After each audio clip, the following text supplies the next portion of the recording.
Estamos começando mais um programa A Polêmica, aqui pelo canal 25 da Via Cabo, Terceira Via TV. E hoje nós temos a grata presença da vereadora Auxiliadora Freitas, que vai conversar com a gente vários temas, não só do cunho da sua vereança, mas também da área educacional.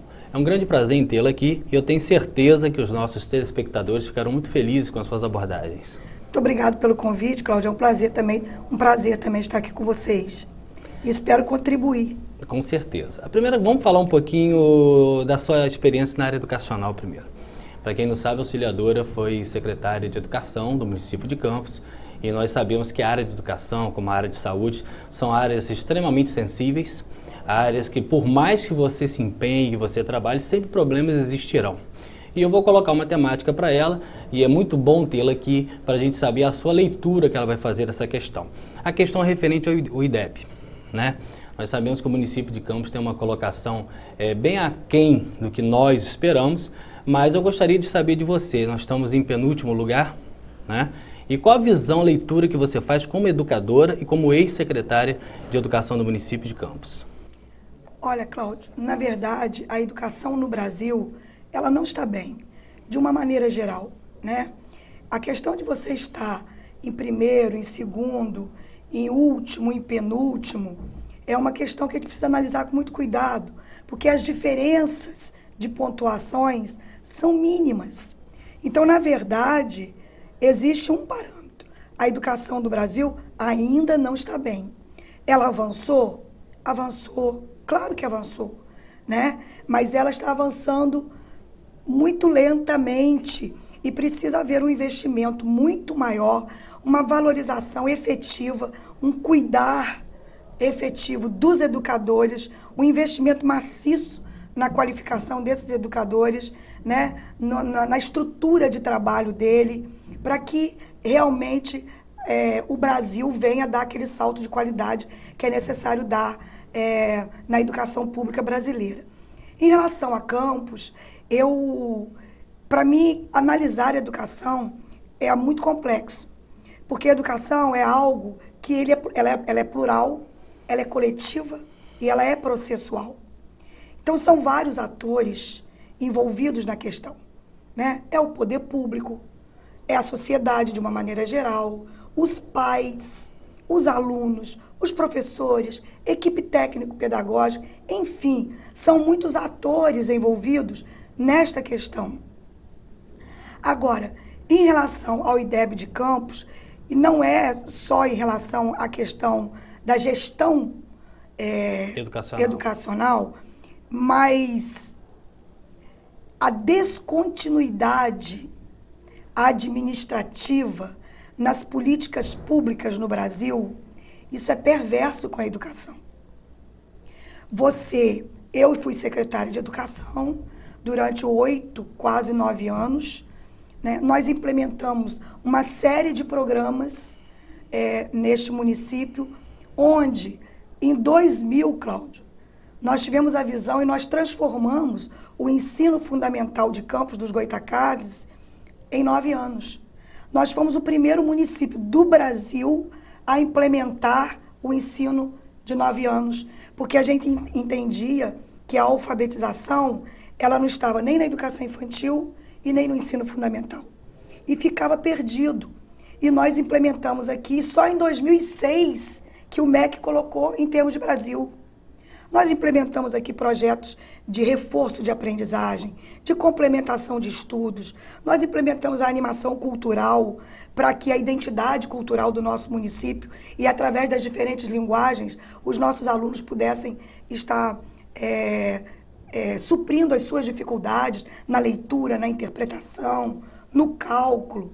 Enfim, nós elaboramos diversos programas que só agora, depois de 2006, 2007, é que o MEC vem colocando a nível de Brasil. Entendi, perfeitamente. É super louvável a sua colocação. Agora. Mas o retrato desse índice, que há de concordar que não é um índice bom para o nosso município. Onde se pecou, onde ou não se deixou de fazer, ou não se pôde aprimorar um pouco para que a gente ficasse com esse resultado? Olha, eu particularmente acho que, sinceramente, Hoje, na política de educação, o papel do gestor, ele é fundamental. A liderança do gestor dentro de uma escola, o conhecimento técnico, pedagógico, científico que ele tem da educação, a liderança de um gestor dentro da escola, ele faz a diferença, né? Eu penso que a prefeita Rosinha, ela avançou na questão estrutural, porque a rede estava totalmente deteriorada, paredes dando choques, as crianças em cubículos ainda existem, porque precisa avançar mais ainda, mas as escolas e creches modelos foi um avanço muito grande na questão da educação, mas eu acho que a ingerência política perversa em qualquer política de educação, ela prejudica muito a educação. Quando você fala em ingerência de política perversa, você se refere a que exatamente? Eu me refiro, por exemplo, eu sou contra a indicação de diretores dos gestores escolares. Você é a favor da eleição? Eu também não sou a favor da eleição, não, já fui. Hoje eu não sou mais a favor da eleição de diretores. Qual a sua posição? Eu acho que tem que ter um processo, nós temos que ter uma gestão compartilhada com a participação da comunidade, com critérios bem definidos, né, onde a comunidade também participa e a Secretaria de Educação, através de critérios pré-estabelecidos, com entregas de planos de gestão, com entrevista, passando por um processo seletivo criterioso, a gente possa ter o gestor. Mas esse gestor que você se refere é o diretor da escola? É a equipe administrativa da escola. Mas aí ela seria escolhida, continuaria sendo escolhida pelo Poder Executivo? Não, nomeado, mas passaria pelo crivo da escola. A escola mandaria, tipo, 3. Quando você fala escola, você fala funcionários, corpo docente? Docente, alunos, pais, né? A escola apresentaria uma suas lista chapas. De 3.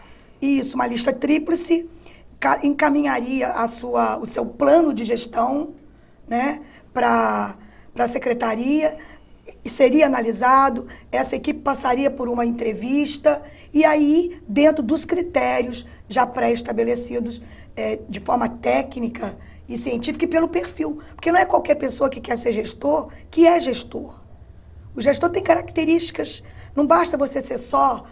querer ser professor. Mas você não acha que ficaria um pouco difícil? Nós sabemos, por exemplo, a demanda de problemas na área de educação ela é grande por si só. Né? Esse gestor, não sendo um gestor eleito, você acha que a interlocução dele com o Poder Executivo não vai ser um pouco mais dificultada? Ela é um cargo de confiança, digamos assim, da prefeita ou do prefeito, não estamos falando só da prefeita Rosinha, e ela não vai se sentir um pouco temerária em apresentar problemas diretamente com o gestor? Será que se ela fosse eleita não teria uma independência maior nessa interlocução, não? Não, a minha experiência não me faz analisar dessa forma, né, ao longo de todo o tempo. Na verdade, de qualquer forma, sendo até eleito pela eleição direta, que o processo seletivo não deixa de ser uma eleição direta, porque vai ter o conselho escolar, é gestão compartilhada com a implementação dos conselhos escolares. É uma gestão compartilhada, né? Mas, de qualquer forma, ele é nomeado pelo Poder Executivo, porque isso é constitucional. Ela é nomeada pelo Poder Executivo. Então, na verdade, ela está a serviço de um projeto de educação, né, de políticas públicas de educação. Ela está a serviço desse projeto e ela tem que contribuir para a melhoria cada vez mais dessa gestão. Inclusive, passa também pela gestão democrática do próprio Poder Executivo, da própria Secretaria de Educação, de estar não trazendo políticas públicas de cima para baixo. Eu me lembro que quando eu fui secretária, eu fiz um grande debate com todos os educadores, aonde a gente colocou a escola que temos e a escola que queremos. E a partir disso, desse diagnóstico, nós começamos a fazer as políticas, traçar os rumos das políticas públicas. Esses contos, pois não. Agora, a questão da eleição de diretor, ela democratiza. O processo seletivo também democratiza, porque vão ter os conselhos escolares, a gestão compartilhada. Mas o conselho, por ser paritário, vamos dizer assim, ele não se inclina, com todos os conselhos, mais para o poder público do que para a sociedade? Olha só, Cláudio, isso depende muito da postura do gestor que está ali. Você está entendendo? Claro. Por que que eu sou contra hoje a eleição de diretores em escola? Apesar de achar que a democracia, ela se fortalece, ela melhora na prática, no exercício democrático. Mas esse processo de gestão compartilhada, ele já tá sendo experimentado no Brasil em uma totalidade muito grande, e onde a gestão é compartilhada, o IDEB é bom. Porque tem o conselho escolar formado de pais, de alunos, entendeu? Não é só do diretor que é eleito. E muitas vezes, o que eu vi dentro das eleições? Eu vi a escola levando para dentro do processo eleitoral de dentro da escola aquelas imperfeições do processo eleitoral político-partidário. Político-partidário. Então eu via urnas sendo violadas, eu via coisas que não eram para ser vistas, para dar exemplo aos alunos. Eu sei que a democracia, ela precisa ser exercitada e ela se aprimora no seu exercício. Então você entende que uma qualificação melhor no IDEB, um dos pontos seria a gestão compartilhada. A gestão compartilhada e não uma eleição para diretoras. E isso é científico. Não é onde houve eleição que o IDEB é melhor. Brasília, por exemplo, é gestão compartilhada. E é um dos melhores IDEBs do Brasil. Belo Horizonte, eu já fiz essa pesquisa. Aonde a gestão é compartilhada e que são implementados os conselhos escolares, a educação está indo bem. E aonde não há descontinuidade, não é de governo, mas de políticas públicas de educação. Porque, infelizmente, existe uma cultura no Brasil em que sai um governo, entra outro, tudo que foi feito até aquele momento parece que nada... Existe agora até um projeto de lei que pune os gestores que não aproveitaram os projetos que estão dando certo e que já estiverem que são empenhados. Exitosos. Os projetos que são exitosos. Porque política pública de transformação e educação, que é processual, ninguém pode melhorar uma educação com 4 anos.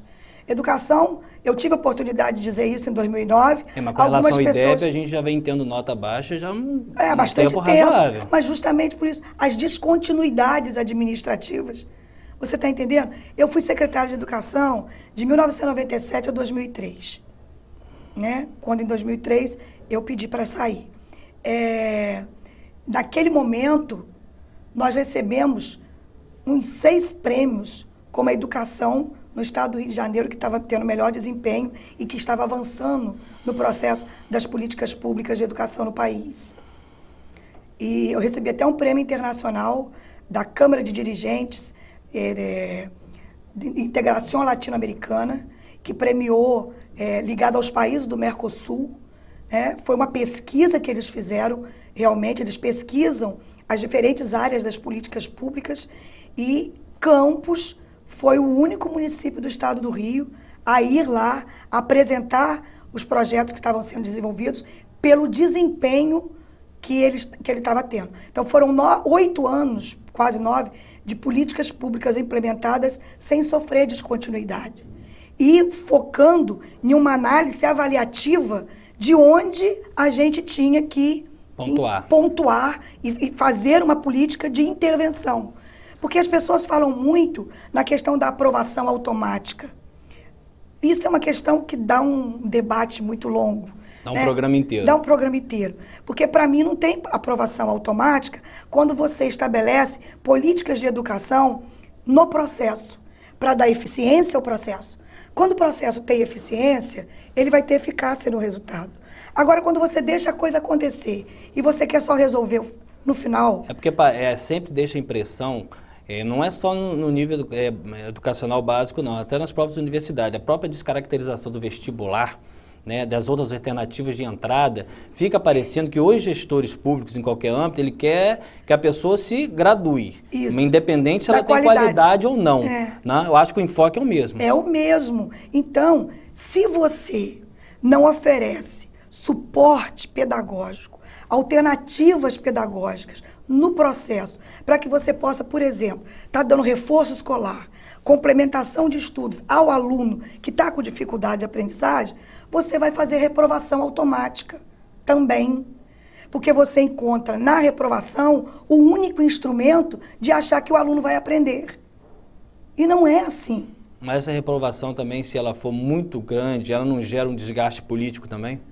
Não, inclusive... Você acha que o gestor tem capacidade e disposição para bancar esse desgaste também? Nós temos um minutinho para terminar esse bloco. O que eu estou falando para você é o seguinte, que se a gente quer educação pública de qualidade... Tem que cortar na própria carne. A gente tem que cortar na própria carne e a gente tem que investir na educação pública de qualidade. Isso não se faz qualidade sem os investimentos que precisam ser feitos. Os investimentos estão sendo feitos. Campos aplicou 28% do seu orçamento, quando, na verdade, são 25% constitucionalmente, então aplicou 28%. Então, os recursos estão sendo aplicados, além dos outros recursos que vêm através dos royalties do petróleo, de convênios com o governo federal, enfim. O montante, se você parar para pensar, são recursos, sim. Bem razoáveis. Bem razoáveis. Então, a gente precisa cortar aonde precisa ser cortado. Perfeito. Nós estamos com a vereadora Auxiliadora Freitas, nós vamos ao intervalo, daqui a pouco a gente volta.